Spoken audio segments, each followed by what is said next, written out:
Hello students, last lecture में हमने सुरक्षा परिषद के बारे में बात की थी। हमने उसकी भूमिका, उसकी शक्तियाँ, वीटो पावर के बारे में, 5 स्थायी 10 अस्थायी सदस्यों के बारे में पढ़ा था। आज हम देखेंगे कि भाई सुरक्षा परिषद में परिवर्तन की मांग हो रही है, तो परिवर्तन की आवश्यकता आज क्यों है। हमें पता है कि सुरक्षा परिषद की स्थापना वर्ष 1945 की भू राजनीति के हिसाब से की गई थी। मौजूदा भू राजनीति द्वितीय विश्व युद्ध की पृष्ठभूमि से अब काफ़ी अलग हो चुकी है, इसलिए इसमें परिवर्तन की मांग की जाती है। दूसरी बात, शीत युद्ध समाप्ति के बाद से ही इसमें सुधार की ज़रूरत महसूस की जा रही है। इसमें कई तरह के सुधार की आवश्यकता है, जिसमें संगठनात्मक बनावट और प्रक्रिया सबसे अहम है। मौजूदा समय में संयुक्त राष्ट्र परिषद के 5 स्थायी देशों में यूरोप का सबसे ज़्यादा प्रतिनिधित्व है, जबकि यहाँ विश्व की कुल आबादी का मात्र 5% ही निवास करती है। जैसे यूके है, फ्रांस है, ये दोनों यूरोप से हैं। इसमें 5 स्थायी सदस्य कौन से हैं? America, Russia, China, Britain and France. तो सबसे ज़्यादा प्रतिनिधित्व यूरोप का है, जबकि यहाँ पर वर्ल्ड की सिर्फ 5% जनसंख्या ही निवास करती है। अफ्रीका और दक्षिणी अमेरिका का कोई भी देश सुरक्षा परिषद का स्थायी सदस्य नहीं है, जबकि संयुक्त राष्ट्र का 50% से अधिक कार्य केवल अफ्रीकी देशों से संबंधित है। हमने देखा कि अफ्रीका का या लैटिन अमेरिका यानी दक्षिणी अमेरिका और अफ्रीका, जो वर्ल्ड के मैप में हम देखेंगे, इनका एक भी देश परमानेंट मेंबर नहीं है। इसलिए इसमें परिवर्तन की मांग की जाती है कि यहाँ पे जो रिप्रेजेंटेशन है वो इक्वल नहीं है देशों का, तो रिप्रेजेंटेशन मोर इक्वल, मोर फेयर और मोर रीजनल बेसिस पे लगे। ठीक है। अगला, शांति स्थापित करने वाले अभियानों में अहम भूमिका निभाने के बावजूद भारत जैसे अन्य देशों के पक्ष को मौजूदा सदस्यों द्वारा नज़रअंदाज कर दिया जाता है। इंडिया ने हमेशा से यूएन की जो बैठकें हैं उनमें भाग लिया है, पार्टी से एक्टिव मेंबर रहा है, शांति अभियानों में भी अहम भूमिका निभाता है इंडिया की अगर जनसंख्या देखें तो वो भी सेकंड नंबर पर आता है वर्ल्ड में, और एक सुपर पावर बनने की ओर अग्रसर है इंडिया। तो इसीलिए ये अपना पक्ष रखते हैं कि यहाँ परिवर्तन की ज़रूरत है और हमें स्थायी सदस्यता दी जाए। अगला, संयुक्त राष्ट्र संघ के ढांचे में सुधार की आवश्यकता इसलिए भी है क्योंकि इसमें अमेरिका का वर्चस्व है। अमेरिका अपनी सैन्य और आर्थिक शक्ति के बल पर संयुक्त राष्ट्र संघ और अन्य अंतर्राष्ट्रीय संगठनों की अनदेखी भी करता रहता है। ठीक है, बहुत बार ऐसा हुआ है जब यूनाइटेड नेशंस ने अमेरिका की कोई चीज़ सपोर्ट नहीं की, फिर भी अमेरिका ने अनदेखी करके वो कार्य कर दिया। जैसे ईरान इराक वॉर हम देखेंगे, जब इराक को इन्वेड किया था अमेरिका ने, जब सद्दाम हुसैन थे वहाँ, तो अनदेखी करके उन्होंने संयुक्त राष्ट्र संघ की बात नहीं मानी थी।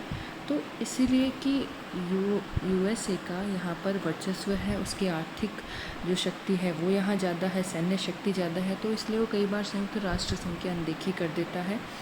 तो इसलिए कहा जाता है कि इसमें इक्वल रिप्रेजेंटेशन होना चाहिए, इसमें परिवर्तन की अब ज़रूरत है। ठीक है, अब देख लेते हैं कि सुरक्षा परिषद में भारत की स्थायी दावेदारी के पक्ष में तर्क, कि भारत स्थायी दावेदारी क्यों मांग रहा है। इंडिया 1.3 बिलियन आबादी के साथ भारत दुनिया का सबसे अधिक आबादी वाला देश है, दूसरा सबसे अधिक, सेकंड। फर्स्ट चाइना है।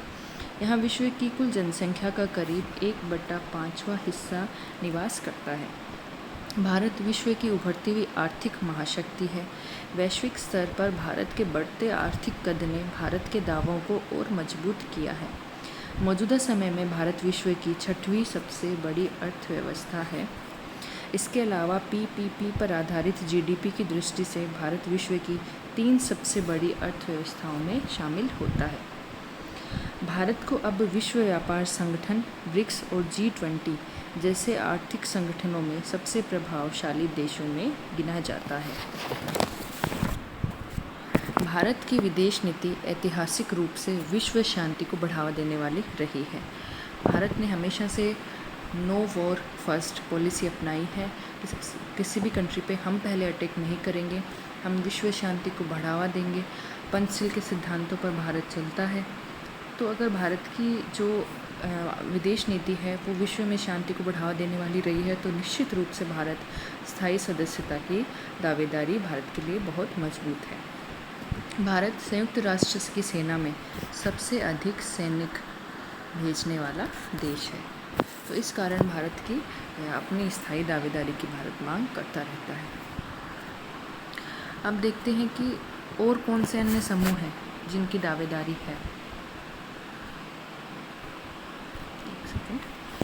G4 समूह हमने देखा था कि G4 कंट्रीज़ हैं, जिसमें है India, Germany, Japan and Brazil. इन्होंने मिलकर G4 नामक समूह बनाया है। ये देश संयुक्त राष्ट्र सुरक्षा परिषद के स्थायी सदस्यता के लिए एक दूसरे का समर्थन करते हैं। G4 समूह का मानना है कि सुरक्षा परिषद को और अधिक प्रतिनिधित्वपूर्ण, न्याय संगत व प्रभावी बनने की ज़रूरत है। L69 समूह, ये समूह भारत, एशिया, अफ्रीका व लैटिन अमेरिका के करीब 42 विकासशील देशों के एक समूह की अगुवाई कर रहा है। L69 समूह ने UNSC सुधार मोर्चा पर तत्काल कार्रवाई की मांग की है। अफ्रीकी समूह, अफ्रीकी समूह में 54 देश शामिल हैं। संयुक्त राष्ट्र सुरक्षा परिषद में सुधारों की वकालत करने वाला दूसरा महत्वपूर्ण ये समूह है। इस समूह की मांग है कि अफ्रीका के कम से कम 2 राष्ट्रों को वीटो की शक्तियों के साथ सुरक्षा परिषद का स्थायी सदस्य बनाए। तो ये कुछ प्रमुख समूह हैं जो मांग कर रहे हैं कि यहाँ पर सुधार की आवश्यकता है। चुनौतियाँ क्या हैं इनके सामने कि भाई क्यों नहीं हो पा रही है तत्काल सुधार।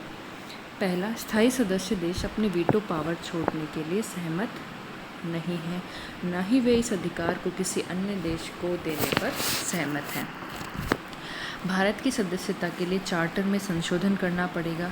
इसके लिए स्थायी सदस्यों के साथ महासभा के 2/3 सदस्यों द्वारा पुष्टि करना आवश्यक है। तो इतना जो वोट है वो जनरली मिल नहीं पाता, इतनी कंट्रीज़ का सपोर्ट।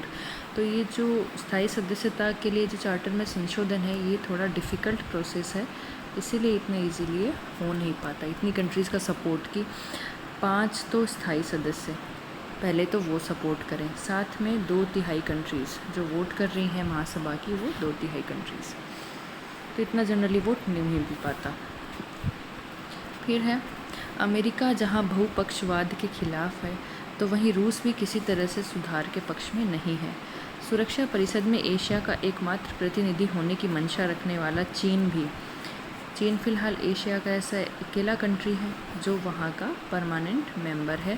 तो ये भी अपनी सदस्यता नहीं छोड़ना चाहता, ना ही कोई तरह का सुधार चाहता है, क्योंकि चाइना है वो भी इंडिया को कभी ना कभी एक राइवल की तरह देखता है। दोनों की जनसंख्या लगभग कंपटीशन में रहती है।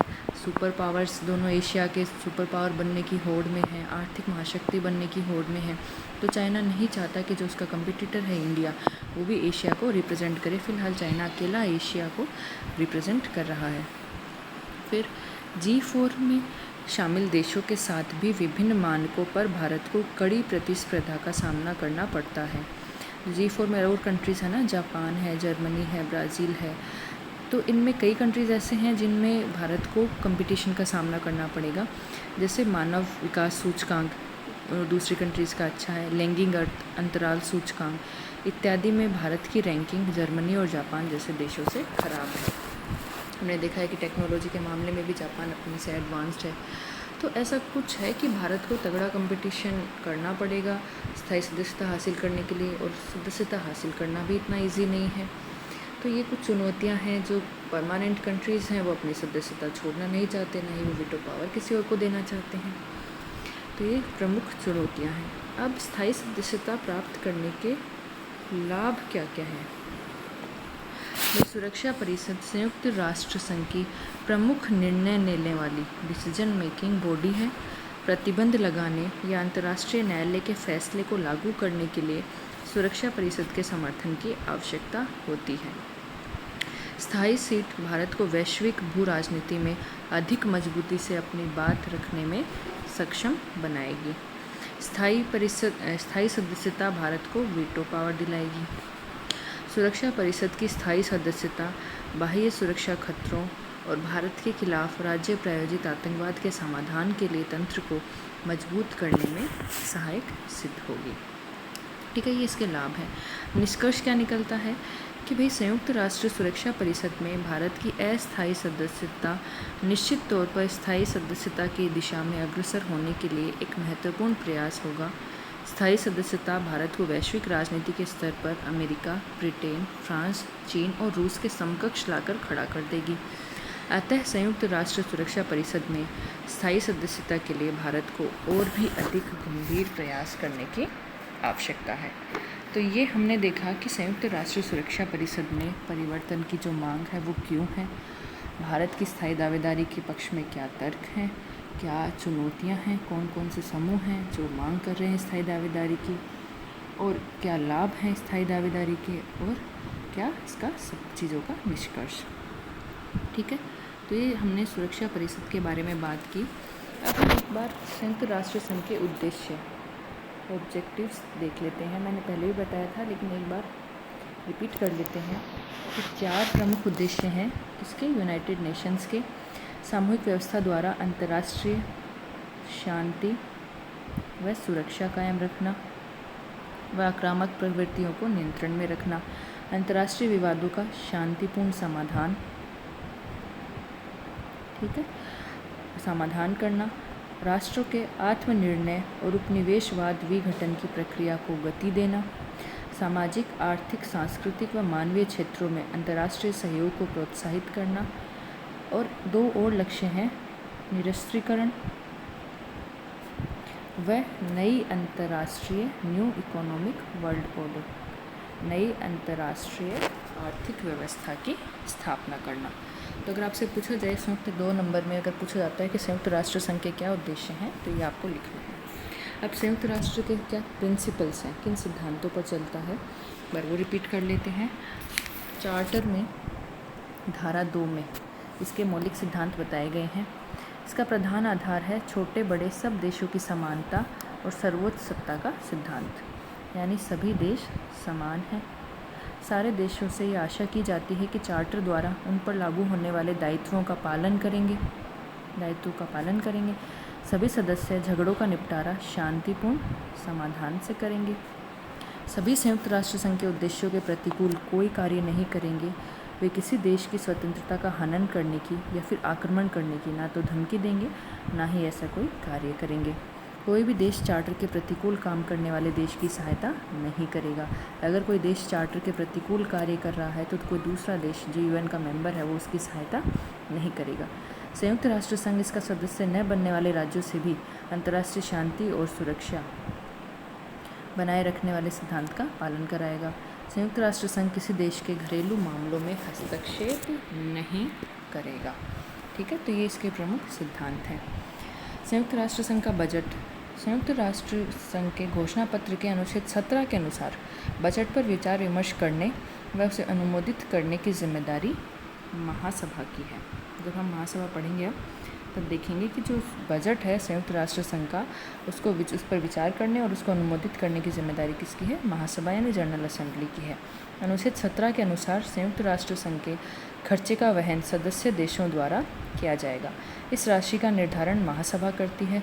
संयुक्त राष्ट्र का नियमित बजट महासभा द्वारा हर दूसरे वर्ष अनुमोदित किया जाता है। ठीक है, अब देखते हैं संयुक्त राष्ट्र संघ की सदस्यता, कैसे आप इसकी सदस्यता हासिल कर सकते हैं।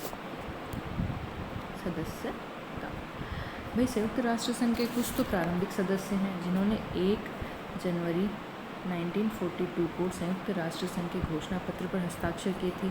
फिर जो लास्ट में सैन फ्रांसिस्को में जो चार्टर था उस पर अपने हस्ताक्षर किए थे। द्वितीय, पहले तो वो देश सदस्य हैं। सेकंड जो कि कितने थे? 51 कंट्रीज़ थे। सेकंड, संयुक्त राष्ट्र की सदस्यता उन सभी राष्ट्रों को भी उपलब्ध हो सकती है जो शांति प्रिय हों, ऐसे देश जो शांति में विश्वास रखते हों। चार्टर में और संयुक्त राष्ट्र संघ के चार्टर में विश्वास रखते हों, जो चार्टर द्वारा निर्धारित कर्तव्यों को स्वीकार करें एवं जिनको यह संस्था इन कर्तव्यों का पालन करने की उपयुक्त समझती है। ठीक है, तो कोई भी ऐसा कंट्री जो शांति प्रिय समाधानों में बिलीव करता है, जो संयुक्त राष्ट्र संघ का चार्टर बनाया गया है उनमें बिलीव करता है, चार्टर द्वारा निर्धारित कर्तव्यों को एक्सेप्ट करता है, तो वो इस यूएन का मेंबर बन सकता है। महासभा के मेंबर बनने की क्या प्रक्रिया है? महासभा के 2/3 बहुमत, यानी जो 193 कंट्रीज़ हैं उसमें से जो भी कंट्री वोट दे रही है उसका 2/3 बहुमत, वह सुरक्षा परिषद के 15 सदस्यों में से 9 सदस्यों की स्वीकृति, जिसमें 5 जो परमानेंट मेंबर्स हैं, स्थायी मेंबर्स हैं, उनकी स्वीकृति होनी ज़रूरी है। ठीक है, तो ये कंट्रीज़ अगर किसी कंट्री के पक्ष में वोट कर देती हैं तो वो उसको संयुक्त राष्ट्र संघ की सदस्यता प्राप्त हो जाती है। ठीक है, महासभा में निर्णय के पूर्व भी सुरक्षा परिषद की स्वीकृति आवश्यक होती है, अर्थात सुरक्षा परिषद की सिफारिश पर ही महासभा किसी राज्य को सदस्यता प्रदान कर सकती है। इस पर सुरक्षा परिषद के 5 स्थायी सदस्यों को वीटो का अधिकार भी प्राप्त है। ठीक है, मैंने बताया था कि जब हम जनरल असेंबली देखेंगे महासभा, तो जो नए सदस्य हैं, किन देशों को यूनाइटेड नेशंस में शामिल करना है, ये महासभा डिसाइड करती है। लेकिन महासभा अकेले नहीं डिसाइड करती, ये सुरक्षा परिषद की रिकमेंडेशन पे, सुरक्षा परिषद पहले इसको रिकमेंड करेगी कि भाई इस कंट्री को अब नया सदस्य बना लेना चाहिए, तो उस रिकमेंडेशन पे फिर महासभा विचार करेगी। उसके बाद ये वोटिंग प्रोसीजर होगा, उसके बाद ही कोई नया जो कंट्री है वो यूएन का मेंबर बन सकता है। ठीक है, राष्ट्र संघ की तुलना में जो लीग ऑफ नेशंस था उसकी तुलना में संयुक्त राष्ट्र संघ की सदस्यता एक विश्वव्यापी संगठन को दिखाती है।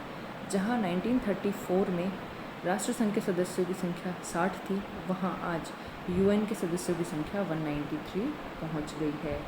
लेटेस्ट कौन सा था? दक्षिणी सूडान। ठीक है, 2011 में ये बना था, अफ्रीकन कंट्रीज। तो ये तो हमने देखा कि सदस्यता प्राप्त कैसे की जाती है। अब सदस्यता का सस्पेंशन यानी निलंबन कैसे होता है, तो कुछ टाइम के लिए कि भाई ये सदस्य इसकी फ़िलहाल सस्पेंड की जाती है। तो सुरक्षा परिषद की रिपोर्ट पर सदस्य देशों को महासभा से निलंबित भी किया जाता है। चार्टर में सदस्यता समाप्त करने के संबंध में कोई उल्लेख नहीं है। चार्टर की धारा 5 व 6 के अनुसार संघ के किसी भी सदस्यों को 5 व 6 के अनुसार संघ के किसी भी सदस्यों को चार्टर के सिद्धांतों का, जो संयुक्त राष्ट्र संघ का चार्टर है, अगर आप उसके सिद्धांतों का निरंतर उल्लंघन कर रहे हो तो सुरक्षा परिषद की सिफारिश पर महासभा द्वारा सदस्यता से वंचित किया जा सकता है एवं उसकी सुविधाओं पर बंधन भी लगाया जा सकता है। सुरक्षा परिषद को ध्यान देने योग्य बात है कि यहाँ सुरक्षा परिषद, यूनाइटेड नेशन सिक्योरिटी काउंसिल की बात हो रही है, को किसी भी निलंबित राष्ट्र को पुनः स्थापित करने का अधिकार प्राप्त है। यानी अगर सस्पेंड भी करनी है तो किसकी सिफारिश पर? यूनाइटेड नेशन सिक्योरिटी काउंसिल की सिफारिश पर महासभा उसको निलंबित कर सकती है और उसकी सुविधाओं पर बंधन भी लगा सकती है, और अगर सुरक्षा परिषद चाहे तो वापस भी उनको अधिकार उनके दे जा सकते हैं। अब देखते हैं विड्रॉअल ऑफ मेंबरशिप, कि भाई कोई अगर कंट्री चाहे तो वो अपना सदस्यता वापस ले सकता है यूएन से। वो क्या है भाई, इसके बारे में चार्टर में कुछ नहीं कहा गया है। सदस्यों को ना तो विड्रॉल करने की आज्ञा देता है, ना ही मना करता है। तो इस बारे में बहस हुई। फिर कुछ तो कहते थे कि ऐसा नहीं होना चाहिए, कि ये अधिकार नहीं होना चाहिए कंट्रीज़ को कि वो अपनी सदस्यता वापस लेनी चाहिए। कुछ ये कह रहे थे कि अपनी सदस्यता वापस लेने का अधिकार होना चाहिए।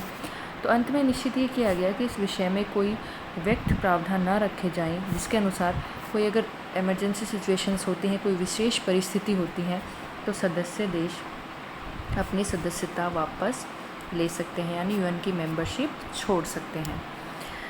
जैसे एक बार इंडोनेशिया ने 1965 में, किसने? इंडोनेशिया ने संयुक्त राष्ट्र संघ की सदस्यता को छोड़ा था, लेकिन 1 वर्ष बाद वह वापस इसका मेंबर बन गया, यूएन का मेंबर बन गया। ठीक है, तो ये थी इसके विड्रॉअल के संबंध में।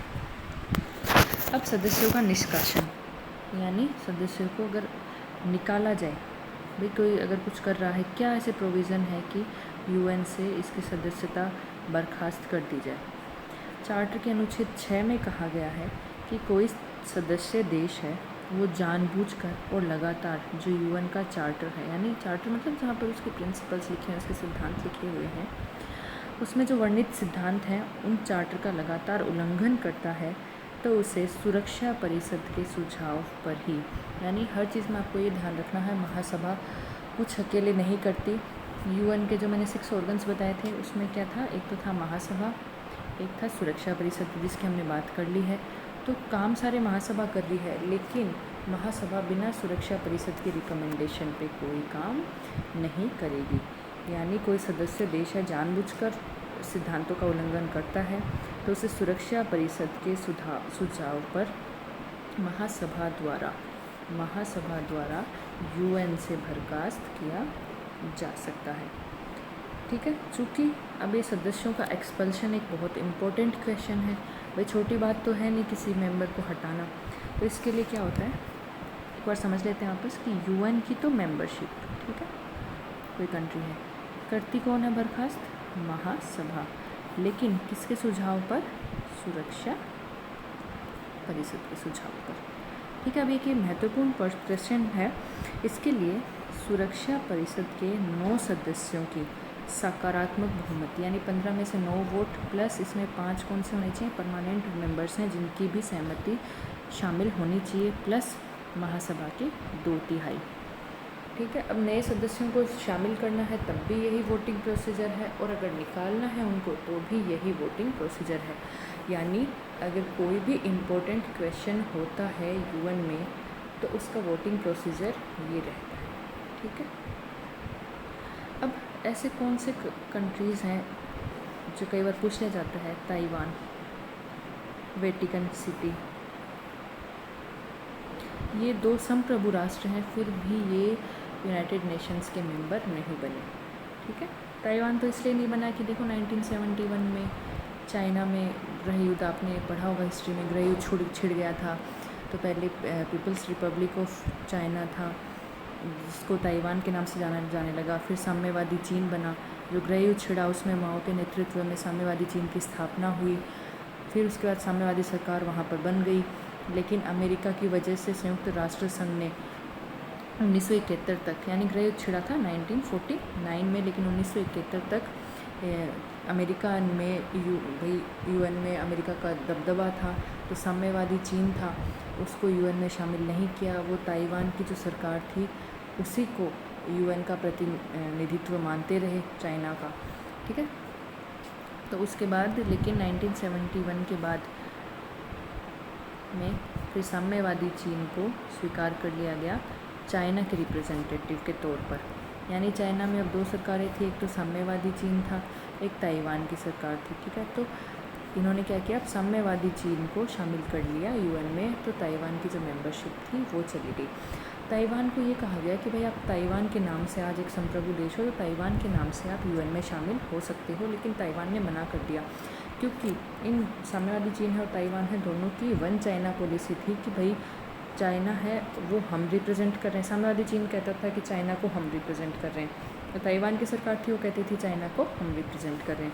तो जब 1949 में गृह युद्ध हुआ था उसमें साम्यवादी चीन की विजय हुई थी, यहाँ पर इन्होंने अपनी सरकार बना दी थी, लेकिन ताइवान का ये मानना था कि अभी भी जो चाइना के लोग हैं उनको ये रिप्रेजेंट कर रहे हैं, जो गवर्नमेंट है वो यहाँ ताइवान से ऑपरेट हो रही है।